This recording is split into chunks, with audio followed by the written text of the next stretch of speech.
میں نے تو کبھی بھی نہیں کہا کہ میرے پاس اللہ کے خزانے ہیں. ولا اعلم الغیب, میں نے یہ بھی نہیں کہا کہ میں غیب جانتا ہوں, مجھے نہیں پتا کل کیا ہونے والا ہے, میرے پاس غیب کا علم نہیں ہے. اس سے صاف پتہ چلتا ہے کہ پیغمبر عالم الغیب نہیں ہوتے, نہ میرے پاس غیب کا علم ہے. ولا اقول انی ملک, اور نہ میں یہ کہتا ہوں کہ میں کوئی فرشتہ ہوں, نور ہوں, ایسا بھی نہیں ہے, میں بشر ہوں, کھاتا ہوں, پیتا ہوں. ولا اقول للذین تزدری اعینکم لن یؤتیہم اللہ خیرا, اور جن غریبوں کو تم تانے دے رہے ہو, مشرکین یہ بھی تانے دیا کرتے تھے کہ اصل میں ان کو کوئی عزت دینے والا نہیں ہے, تو یہ آپ کے دربار میں ان کو عزت مل رہی ہے تو اس چکر میں آ رہے ہیں, نیتوں پہ بھی شبہ کرتے تھے. تو نوح علیہ السلام نے کہا کہ اللہ اعلم بما فی انفسہم, ان کے دلوں میں کیا یہ کون جانتا ہے؟ اللہ, میں دل کا مکلف نہیں ہوں. بعض دفعہ ہوتا ہے نا کہ یار لوگ کہتے ہیں اصل میں ان کو تو سوسائٹی میں کوئی لفٹ ویسا ہی نہیں کرا رہا تھا, تو چونکہ آپ نے اپنی مجلس میں جگہ دے دی, انہوں نے کہا چلو تھوڑی ہمیں یہاں عزت مل رہی ہے, تو ان کی نیتیں ٹھیک نہیں ہیں. تو حضرت نوح علیہ السلام نے کیا کہا کہ ان کے دل میں کیا ہے یہ کون جانتا ہے؟ اللہ. میں ظاہر کا مکلف ہوں, میں دل کا مکلف نہیں. کتنی زبردست تبلیغ ہے ہمارے لیے. آج ہم دل میں گھس رہے ہوتے ہیں اگلے کے, ابے یہ جو کھلا رہا ہے نا غریبوں کو, ابے یہ ہمیں پتا ہے شو مارنے کے لیے. تجھے کیا پتا یار یہ شو مارنے کے لیے یا ترغیب دینے کے لیے؟ جو اچھا کام کر رہا ہوگا نا, دوسری شادی کر رہا ہے, ابے سنت کا لیبل لگایا ہوا ہے, مقصد کچھ اور ہے. تو بھائی جب پٹے گا تو خود سمجھ میں آ جائے گا اس کا مقصد کیا تھا, برا تھا یا اچھا تھا. جب پٹے گا نا سمجھ میں آئے گا.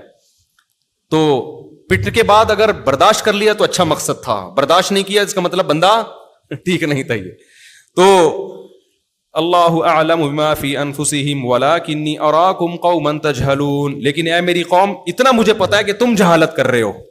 ان کے بارے میں نہیں کہہ سکتا کہ ان کی نیت ٹھیک ہے کہ غلط, لیکن تمہارے بارے میں یقینی کہا جا سکتا ہے کہ تم جہالت کر رہے ہو. قرآن کہتا ہے 950 سال کم نہیں ہوتا, دن میں رات میں نوح علیہ السلام پکارتے رہے, سمجھاتے رہے, آ جاؤ اللہ کی طرف, چھوڑ دو اس شرک کو, مان لو اس اللہ کی. قوم دنیا پرستی. قوم کے مسائل کیا ہوتے ہیں؟ پیٹرول سستا ہو جائے, آٹا سستا ہو جائے, پیٹ بھر جائے, سکون کی زندگی ملے, اللہ سے کوئی واسطہ نہیں. تو قوم بڑے سکون میں تھی, بارشیں آسمان سے برس رہی تھیں, زمین سے نباتات اگ رہے تھے, فصلیں لہلہا رہی تھیں, مسائل ان لوگوں کے حل تھے. تو یہی قوم ایک ترقی یافتہ کنٹری ہونے کی علامت ہے. قوم یہ کہتی تھی ہم ترقی یافتہ ملک ہیں, مضبوط لوگ ہیں, سب کچھ ٹھیک ہے, تو بس ٹھیک ہے نا. آج پتہ ہے ہمارے لبرل لوگوں نے سکسیس اور کامیابی اس کو سمجھ لیا ہے کہ ڈالر نیچے ہو جائے اور ہماری کرنسی جو کبھی بھی اوپر بظاہر نہیں لگ رہا, اللہ کرے ہو جائے, وہ کہاں چلی جائے؟ اوپر ہو جائے. ہونا چاہیے ایسے, ہمیں بھی خوشی ہوگی. یہ اصل کامیابی نہیں ہے. قرآن جو کہہ رہا ہے نا وہ کہیں اور لے کے جا رہا ہے آپ کو, وہ کسی اور طرف لے کے جا رہا ہے. تو نوح علیہ السلام کی قوم کہتی تھی ہم ترقی یافتہ لوگ ہیں, کوئی ٹینشن نہیں ہے, کوئی پرابلم نہیں ہے. تو یہ بحث میں کتنے سال لگے ہیں؟ 950 سال. لوگ کہتے ہیں نا اگر اللہ ان نافرمانوں سے ناراض ہے تو تباہ کیوں نہیں کر دیتا؟ بھائی اللہ ہماری طرح جلد باز نہیں ہے, حلیم ہے, بردبار ہے, وہ ہماری طرح نہیں ہے. ہمیں تو کسی پہ غصہ ہے اسی وقت جاری کر دیتے ہیں, اللہ ایسا نہیں, وہ بہت مہلت دیتا ہے. 950 سال تک سمجھاتے رہے. قرآن کہتا ہے قالوا یا نوح قد جادلتنا, ایک دن قوم نے کہا اے نوح تو نے ہم سے بڑا جھگڑا کیا, فاکثرت جدالنا, بہت زیادہ جھگڑا ہو گیا ہے. 950 سال کوئی کم نہیں ہوتے, بہت بحث ہو گئی ہے. فاتنا بما تعیدنا ان کنت من الصادقین, اب ایسا کر تو عذاب لے آ, جو صبح شام وعدے کرتا ہے نا عذاب آئے گا, اب ہمیں دکھا دے اپنی آنکھوں سے. اب کیا کر, ہمیں یہ ہٹ دھرمی کی انتہا ہے. بھائی ایسے ہی چلتے رہتے, وہ گن پوائنٹ پہ تو نہیں تمہیں مسلمان بنا رہے نا, وہ زبردستی تو نہیں سر پھاڑ رہے معاذ اللہ کسی کا. دعوت دینے دو ان کو. جیسے بعض لوگوں کے یہاں تبلیغ والے آتے ہیں, بھائی سن لو 5 منٹ کی بات کریں گے نا, چلے جائیں گے, کوئی زبردستی گھسیٹ کے تھوڑی, وہیں سے غصہ کرنا شروع کر دیتے ہیں. تو یہ بڑی خطرناک بات ہے کہ آپ دین کی دعوت پہ ہی برگلانا شروع کر دیں, آپ کو بہت, یہ تکبر کی علامت ہے. تو قوم جواب میں کہنے لگی تو نے بہت جھگڑا کیا ہم سے, فاکثرت جدالنا, اب تو عذاب لے آئے. قال انما یاتیکم بہ اللہ ان شاء, نوح علیہ السلام نے کہا مجھے نہیں پتا کب عذاب آئے گا, یہ لائے گا کون؟ اللہ وہ بھی اس وقت لائے گا جب وہ چاہے گا, نہیں چاہے گا تو دنیا میں کوئی عذاب نہیں آئے گا. آپ دیکھو پیغمبر کے اعصاب کتنے مضبوط ہوتے ہیں. پیغمبر نے جو پہلے دن سے دعویٰ کیا ہوتا ہے نا, آخری دن تک اسی پہ قائم رہتے ہیں کہ میں خدا کا پیغام پہنچا رہا ہوں, میں کوئی عذاب لانے کا میں تھوڑی ذمہ دار ہوں. عذاب کون دے گا؟ اللہ دے گا. اگر وہ چاہے گا تو دے دے گا, تو مجھ سے کیوں کہہ رہے ہو کہ عذاب لیا؟ بار بار اپنی پوزیشن واضح کر رہے ہیں کہ میرا کام پیغام پہنچانا ہے, عذاب کے اختیارات بھی میرے پاس نہیں اور تمہیں نجات دینے کے اختیارات بھی میرے پاس نہیں. پیغمبر کا مقصد مخلوق کو اللہ سے جوڑنا ہے, اپنے آپ سے جوڑنا مقصد نہیں ہوتا. خوب سمجھ لو. آگے اللہ تعالیٰ فرماتے ہیں وَلَا يَنفَعُكُمْ نُصْحِي إِنَّمَا يَأْتِيكُمْ بِهِ اللَّهُ إِنْ شَاءَ وَمَا أَنْتُمْ بِمُعْجِزِينَ. نوح علیہ السلام نے کہا اللہ اگر چاہے گا تو عذاب لائے گا, لیکن جب آئے گا نا, اگر آ گیا تو یہ مجھے یقین ہے کہ تم اس کو ہرا نہیں سکتے, پھر تم اللہ کے عذاب سے بچ نہیں سکتے. وَلَا يَنفَعُكُمْ نُصْحِي إِنْ أَرَدْتُ أَنْ أَنْصَحَ لَكُمْ. میں نے تمہاری خیر خواہی کی کوشش کی تھی, لیکن میری خیر خواہی تمہیں فائدہ نہیں پہنچا رہی. تم سمجھ رہے ہو میں تمہارا دشمن ہوں, حالانکہ میں تمہارا دشمن نہیں ہوں. دیکھو کیسے بے وقوف لوگ تھے. 950 سال میں بھی نوح علیہ السلام کو سمجھ نہیں سکے کہ یہ ہمیں نقصان پہنچانا چاہتے ہیں یا بھلائی. واقعی دنیا میں آج بھی ایسے بے وقوف لوگ موجود ہیں. انسان کو پرکھنا کہ یہ بھی ہر آدمی کا کام نہیں ہے. جو کم ظرف لوگ ہوتے ہیں نا, وہ اپنے خیر خواہ کو بھی غلط نیت سے دیکھتے ہیں. آپ ان کی بھلائی کی بات کرو گے وہ اس میں بھی کیڑے نکالیں گے, یار اس کا لگتا ہے اپنا مفاد ہے. یہ ہم نے بھی دیکھے ہیں دنیا میں ایسے لوگ. آپ اس کے لیے کر کر کے تھک جاؤ گے, وہ پھر بھی وہم میں رہے گا کہ یار پتہ نہیں اس کا کوئی مفاد تو نہیں ہے. تو ظرف تھوڑا کیا ہونا چاہیے, بڑا. تو کیسے بدبخت لوگ ہیں, 950 سال میں بھی نوح علیہ السلام ان کی سمجھ میں نہیں آئے کہ بھئی یہ اپنا ان کا کچھ بھی نہیں ہے, یہ ہمارے بھلے کی باتیں کر رہے ہیں, ہماری بھلے کی. نہ ان کو حکومت چاہیے نہ ان کو مال چاہیے. نہیں سمجھ میں آئی تو نوح علیہ السلام نے یہی کہا کہ میں نے تو تمہاری بھلائی کا سوچا تھا, لیکن میرے سوچنے سے تمہیں کوئی فائدہ نہیں ہوا. آگے نوح علیہ السلام نے فرمایا ہے, ہاں 10 منٹ رہ گئے نا بس.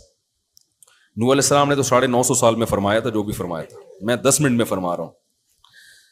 وَأُوحِيَ إِلَى نُوحٍ أَنَّهُ لَن يُؤْمِنَ مِن قَوْمِكَ إِلَّا مَن قَدْ آمَنَ. جب یہاں تک نوبت پہنچی ہے, اللہ کہتے ہیں نوح کو وحی کی گئی کہ اب مزید کوئی شخص بھی ایمان نہیں لائے گا. آپ دیکھو اللہ کا بھی ظرف دیکھو. اللہ نے 950 سال تک عذاب کو اس لیے ڈیلے کیا کہ اللہ کو پتا تھا کہ فلاں 500 سال کے بعد ایمان لائے گا, فلاں 600 سال کے بعد لائے گا, فلاں 700 سال کے بعد, جو آج اتنی دشمنی پر ہے لیکن اس میں کچھ نہ کچھ ایمان کی رمق ہے. اللہ کے علم میں تو تھی بات کہ اب مزید کوئی شخص ایمان نہیں لے کر آئے گا. 40 50 یا 80 لوگ جو لانے تھے وہ لے آئے. اللہ نے بھی کوشش کی نا انسانوں کو بچانے کی. بھائی ہونا تو یہ چاہیے تھا جو شروع کے 50 سال میں نہیں ایمان لایا, بس 50 سال میں جب بات سمجھ میں نہیں آئی تو ہلاک کر دو سب کو. لیکن اللہ کا حلم کتنا ہے, مہلت دیتے دیتے دیتے دیتے اللہ نے تباہ کرنے کا ارادہ اس وقت کیا جب اللہ کے علم میں یہ بات تھی کہ اب مزید کوئی بھی ایمان نہیں لائے گا.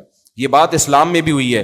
نبی صلی اللہ علیہ وسلم نے مشرکین مکہ کے خلاف بد دعائیں شروع کی نا, جب انہوں نے ظلم کیا تو اللہ نے کہا کہ آپ بد دعا نہ کریں, ان میں بہت سے ایسے ہیں جن کو اللہ توبہ کی توفیق دے گا, وہ آپ کے دستے بازو بنیں گے. ابھی تو دشمن ہے, کل دوست بننے والے ہیں. پھر نبی نے بد دعا کرنا چھوڑ دی ان کے لیے. تو بعض دفعہ ایسا ہوتا ہے کہ بڑا سخت ہوتا ہے, لیکن اللہ کے علم میں ہے کہ یہ آ جائے گا اس طرف. تو اب کیا ہوا کہ جب سب مایوسی ہو گئی تو اللہ تعالیٰ فرماتے ہیں جب مایوسی ہو گئی تو پھر نوح علیہ السلام نے خود بد دعا کی کہ اے اللہ اگر ان میں کوئی بھی ایمان نہیں لے کر آئے گا, اب اس کا فائدہ کیا, اس کا نقصان کیا ان کو زندہ رکھنے کا. 2 نقصان ہیں. نمبر 1, جو ایمان لانے والے لوگ ہیں نا, یہ ان کو بھی ورغلائیں گے یہ لوگ, ان کے بھی پھسلنے کا اندیشہ ہے. نمبر 2, وَلَا يَرِدُوا إِلَّا فَاجِرًا كَفَّارًا. ان کے جو اولادیں ہوں گی وہ بھی انہی جیسے کافر پیدا ہوں گے, جہنم کی آگ میں جانے کے لیے پیدا ہوں گے. ان پر بھی رحم کا تقاضا یہ کہ ان کی نسل کو یہیں پر ختم کر دے. تو پیغمبر کا بھی حوصلہ ہے, برداشت ہے, بد دعا نہیں کر رہے 950 سال میں. کی بھی اس وقت ہے کہ جب 2 آپشن آ گئے, بھئی یا تو ان کو تباہ کر دیا جائے یا اپنے ایمان والوں کو آزمائش میں ڈال دیا جائے. تو پہلے تو اپنے ایمان والوں کو بچانا ہے نا, ان کے بچانے کے لیے ان کا برباد ہونا ضروری تھا. اس سے پتہ چلتا ہے کہ 2 بڑی مصیبتوں میں سے ہمیشہ چھوٹی مصیبت کو اختیار کر لینا چاہیے تاکہ بڑی مصیبت سے حفاظت ہو جائے.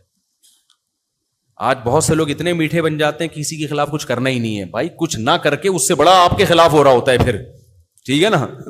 تو ایسے موقع پہ بد دعا کرنی چاہیے. یہ بد دعا موسیٰ علیہ السلام سے بھی ثابت ہے. ایک وقت کے بعد جا کے نا حضرت موسیٰ نے فرعون کے خلاف بد دعا کی تھی کہ اللہ یہ بنی اسرائیل آزمائش میں پھنس پڑ گئے ہیں اس کی وجہ سے, تو اس کو تباہ کر دے. تو یہاں پھر نوح علیہ السلام نے بد دعا کی. پھر جب بد دعا کی ہے تو اللہ تعالیٰ کی آیتیں نازل ہوئیں کہ وَاصْنَعِ الْفُلْكَ بِأَعْيُنِنَا وَوَحْيِنَا. وقت پورا ہو چکا ہے. میں پھر انشاءاللہ, پھر یہ واقعہ بڑا لمبا ہے نا, پھر یہ واقعہ انشاءاللہ پھر میں کل شروع کروں گا. تو خلاصہ یہی نکلا کہ ہر پیغمبر کی ایک ہی دعوت ہے, اللہ تعبدوا الا ایہ. دیکھو یہ جو لا الہ الا اللہ کا کلمہ ہے نا, اس کا کثرت سے ورد کرنا چاہیے. یہ بڑا جاندار کلمہ ہے. حدیث میں آتا ہے افضل الذکر لا الہ الا اللہ. سب سے بہترین ذکر کون سا ہے؟ لا الہ. کیوں؟ اس میں ایتھیس لوگوں کی بھی نفی ہے. جو ایتھیس لوگ ہیں وہ کہتے ہیں کوئی کریٹر ہے ہی نہیں. جب آپ نے کہہ دیا اللہ کے سوا کوئی معبود نہیں ہے تو آپ نے کریٹر کو مان لیا نا آپ نے, تو ان کی بھی نفی ہو گئی کہ نہیں ہم خدا کو مانتے ہیں. پھر بہت سے لوگ جو خدا کو مانتے ہیں وہ کہتے ہیں اللہ نہیں ہے کوئی اور ہے. وہ کہتے ہیں خدا ہے مگر اس کا نام اللہ نہیں ہے. ہم کہتے ہیں پھر کون ہے بھائی؟ وہ کہتے ہیں پتہ نہیں کون ہے, بس ہے, اللہ تو نہیں ہے. ہم کہتے ہیں بھائی وہ خدا جو اپنا تعارف کروا رہا ہو, جو احکام دے رہا ہو, وہ تو اللہ ہی ہے. اس نے اپنا نام کیا بتایا؟ اللہ. اس کے علاوہ کوئی اور ہے تو مارکیٹ میں آئے نا, وہ گونگا بہرا کیوں ہے؟ تو ہم اس خدا کو مانیں گے جو بولتا ہے, احکام دیتا ہے, اس کا نام اللہ ہی ہے. تمہارا والا پتہ نہیں کدھر بیٹھا ہوا ہے. تو لا الہ الا اللہ میں آپ یہ بھی اقرار کر لیتے ہیں کہ میں خود کریٹر کا قائل ہوں, اور میں اس کریٹر کا جس کو کیا کہا جاتا ہے؟ اللہ کہا جاتا ہے. یہ بھی اس نظریے کی بھی نفی ہو گئی. تیسری بات, بہت سے لوگ یہ کہتے ہیں کہ چلو ہم مان لیتے ہیں خدا ہے, وہ اللہ بھی ہے, تو کیا کریں, اب ہے تو کیا کریں بھائی, بس ہے وہ, اس کو بندوں سے کیا غرض ہے؟ ہم اپنی لائف گزاریں گے, لائف کو انجوائے کریں گے, ہم اس کی بات کیوں مانیں؟ اس کو کیا اس سے کہ کوئی میری مان کے چلے یا نہ مان کے چلے, وہ کیوں جنت جہنم میں بھیجے گا؟ تو لا الہ الا اللہ, کوئی معبود نہیں ہے. معبود کا مطلب جس کی غلامی کی جائے. تو ہم اس میں مان رہے ہیں کہ اللہ کیا ہے؟ معبود. خالی ہم اس اللہ کے وجود کے قائل نہیں ہیں, صرف اس کے قائل نہیں کہ اس کے نام اللہ ہے, بلکہ ہم اس کے بھی قائل ہیں کہ وہ عبادت کے لائق ہے. اس کی غلامی کرنی ہے ہم نے, اس کی مان کے چلنا ہے, نماز پڑھنی ہے, زکوٰۃ دینی ہے, روزہ رکھنا ہے. ایسا اللہ ہم نہیں مانتے کہ جس کا بندوں سے کوئی لنک ہے ہی نہیں اور بندوں سے کچھ چاہتا ہی نہیں ہے. تو یہ بھی اقرار کس میں ہو گیا؟ لا الہ الا اللہ میں. چوتھا, بہت سے لوگ کہتے ہیں کہ بھائی خدا ہے اور اس کی عبادت بھی کرنی چاہیے. جیسے ہندو بھی کہتے ہیں خدا ہے, بھگوان ہے, اس کی عبادت کرنی چاہیے. عیسائی بھی کہتے ہیں کرنی چاہیے. وہ عبادت کے قائل ہیں, معبود مانتے ہیں, لیکن وہ اللہ کے ساتھ دوسروں کو شریک بھی کر دیتے ہیں. تو لا الہ الا اللہ میں ہم نے یہ مان لیا کہ معبود بھی صرف کون ہے؟ اللہ ہی ہے, اس کے علاوہ کوئی بھی نہیں ہے. تو بتاؤ اس سے زیادہ خاندانی بات کوئی ہو سکتی ہے؟